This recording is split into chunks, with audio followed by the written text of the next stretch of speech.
Hello friends, आज मैं बात करूंगा आप लोगों से शेयर मार्केट के बारे में। शेयर मार्केट हमेशा से ही काफ़ी इंटरेस्टिंग टॉपिक रहा है। यह वीडियो जो शेयर मार्केट में नए नए हैं या शेयर मार्केट से जुड़ना चाहते हैं उनके लिए काफ़ी फायदेमंद होगा, क्योंकि इसमें शेयर मार्केट बेसिक्स के बारे में बताऊँगा मैं, जो आपको फॉलो करने चाहिए। इनसे आप मार्केट में लंबे समय तक टिके रह पाएंगे। सबसे पहले शुरू करते हैं। फर्स्ट रूल,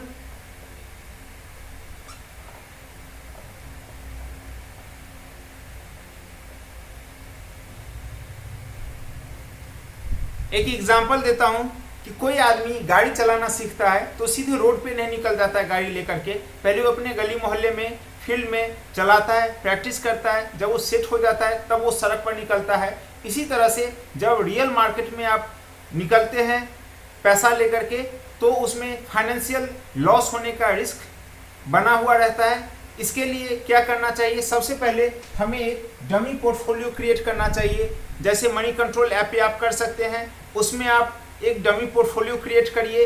उसमें आप उतना ही पैसा लगाइए, उतने ही स्टॉक खरीदिए, उतनी ही क्वांटिटी में खरीदिए जितना आप एक्चुअल मार्केट में खरीदते, और तब आप उसको देखिए, ऑब्जर्व करिए, मार्केट के उतार चढ़ाव को जानिए, और तब आप रियल मार्केट में इन्वेस्ट करिए। मैं पहले उन चीज़ों को लिख देता हूं। तो सबसे पहले create a dummy portfolio on money control app, ठीक है। सेकेंड इज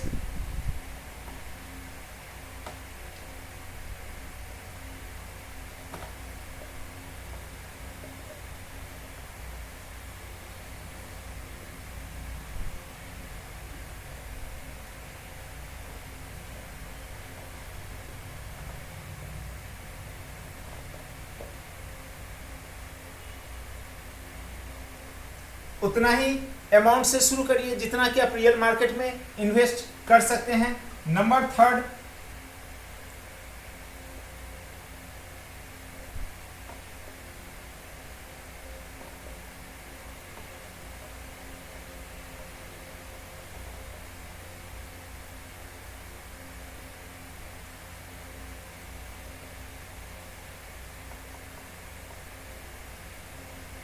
उतना ही शेयर खरीदिए, उतना ही क्वांटिटी खरीदिए जितना कि आप रियल मार्केट में खरीद सकते हैं, पैसा लगा सकते हैं। एक एग्जांपल देता हूं। एक शेयर है MRF, 85,000 रुपया उसके एक शेयर का रेट चल रहा है, ठीक है। मैं दावे के साथ कह सकता हूं कि 90% से ज़्यादा लोग इसका एक क्वांटिटी नहीं खरीदेंगे, नहीं खरीद सकते हैं।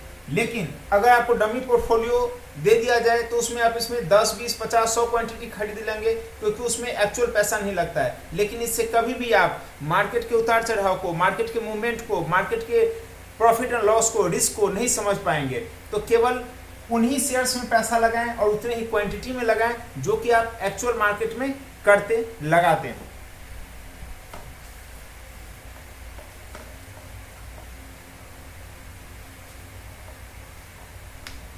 नेक्स्ट,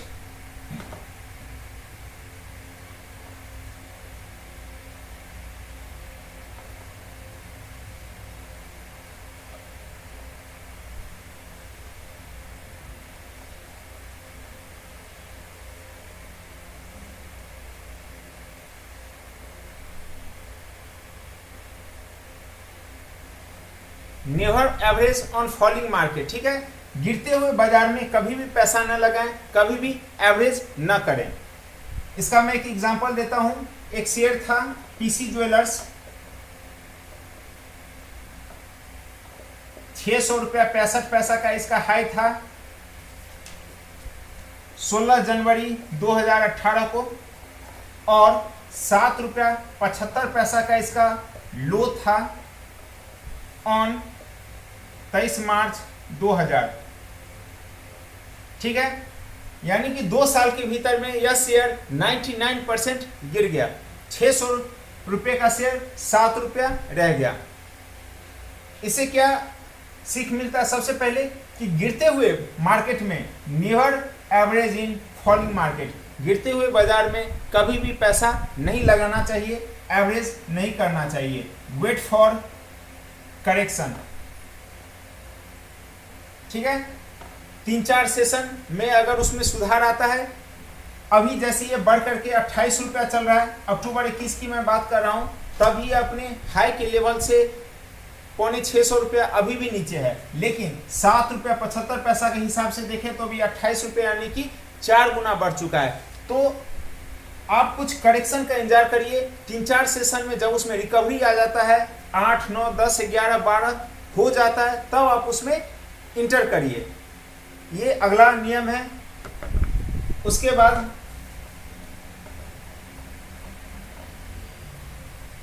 क्योंकि जिस अगला नियम समझिए पहले, 5th, follow proper stop loss.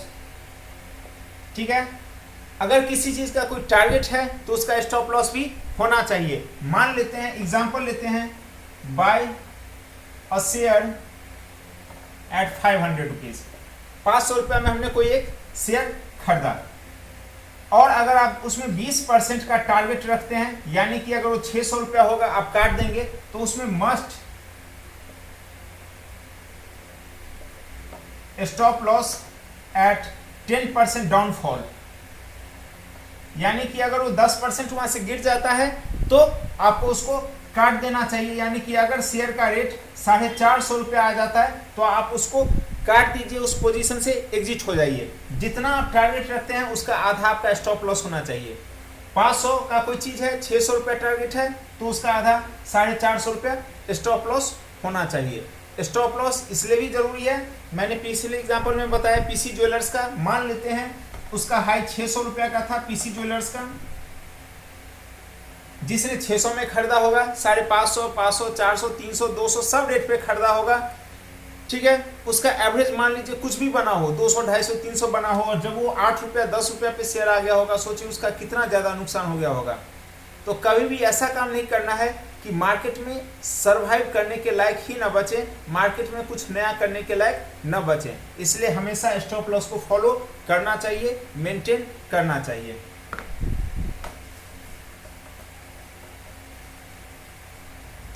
इसमें आप एक चीज कर सकते हैं, ट्रेलिंग स्टॉप लॉस लगा सकते हैं। वो क्या होता है मैं वो बताता हूं। ट्रेलिंग स्टॉप लॉस होता है जब आपका पहला टारगेट रीच हो जाता है या उसके आसपास पहुंचने वाला होता है, तो आप अपने स्टॉप लॉस को और टारगेट को रिवाइज कर सकते हैं। जैसे मान लेते हैं कि 500 में आपने बाय किया और 600 टारगेट अचीव हो गया। ठीक है, आप उसका नेक्स्ट टारगेट रखिए 700 रुपया विथ 600 स्टॉप लॉस।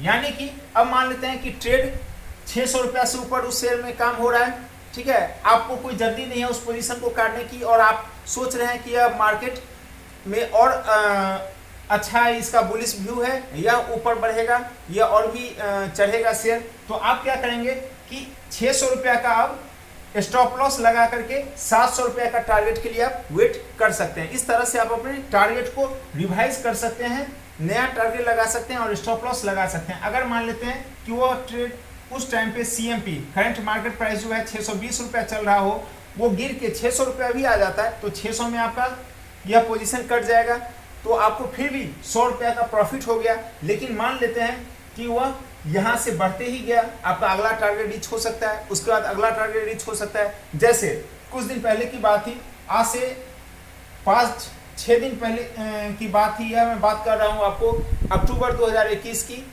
अराउंड 5 से 10 अक्टूबर के बीच की बात है। IRCTC का रेट 4000 रुपया चल रहा था। ठीक है, और आफ्टर 5 डेज यानी कि अराउंड 13 अक्टूबर या 4800 के भी ऊपर चला गया।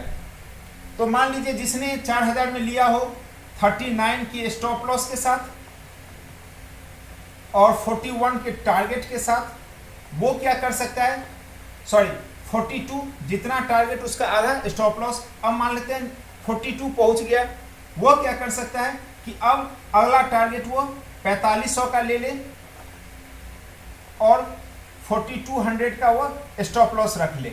इस तरह से वो अपने टारगेट और स्टॉप लॉस को रिवाइज कर सकता है अगर उसका मार्केट पर उस स्टॉक पर बुलिश व्यू है तो।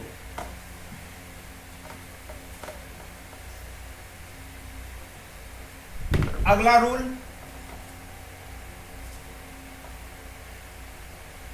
Never become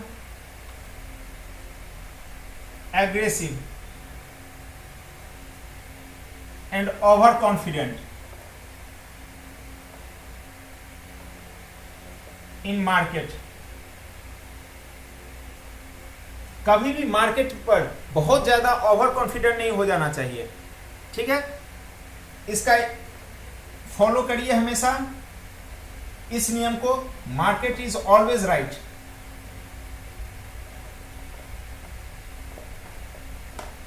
and the second is market is the ultimate boss.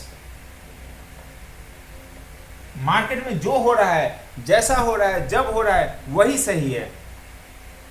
अब मैं आपको एक एग्जांपल दे रहा हूं। लास्ट ईयर कोरोना के टाइम में 2020 में जब केवल 1000 के आसपास केस था, निफ्टी 12,000 से गिर करके, उस टाइम 12,000 चल रहा था, गिर करके 7,500 पे आ गया। और आज के डेट में यानी कि 1.5 साल में अक्टूबर 2021 में निफ्टी 18,000 क्रॉस कर चुका है। और इसका लॉजिक, सबसे बड़ा लॉजिक है कि लोगों ने हर लेवल पे शॉर्ट किया, बेचा। उनको हर लेवल पे लगा 10,000, 11,000, 12,000, हर लेवल पे वो यही सोचते रहे कि अब और कितना, अब और कितना, अब इससे ज़्यादा और कितना बढ़ेगा। और यही लॉजिक है कि आज 18,000 से ऊपर निफ्टी पहुंच चुका है, जबकि कोई भी खास इकोनॉमिक रिफॉर्म, कोई भी चेंजेस, कोई भी बहुत बड़ा कदम नहीं उठाया गया, कुछ भी नहीं हुआ ऐसा पिछले 1-1.5 साल में। और मार्केट 2.5 गुना ज़्यादा बढ़ चुका है। तो यही लॉजिक है। जिस लोगों ने इस नियम को फॉलो नहीं किया कि मार्केट में जो हो रहा है वही सही है, लोग अगर यह सोचें कि मैं जो सोच रहा हूँ वही सही है और वो क्यों नहीं हो रहा है जो मैं सोच रहा हूँ मार्केट में, तो वो लोग ज़्यादा दिन तक मार्केट में सर्वाइव कभी नहीं कर पाएंगे। इसलिए हमेशा ये फॉलो करिए कि जो हो रहा है मार्केट में केवल वही सही है। मार्केट के अकॉर्डिंग चलिए, मार्केट से कभी भिड़ने का नहीं, कभी मार्केट से उलझने का नहीं, ठीक है। मार्केट के ऊपर जाने का कुछ और रीजन है, जैसे सबसे बड़ा रीजन है FII इन्वेस्टमेंट्स। FII इन्वेस्टमेंट होता है फॉरेन इंस्टीट्यूशनल इन्वेस्टर्स, जो विदेशी निवेशक होते हैं, विदेशी संस्थागत निवेशक होते हैं।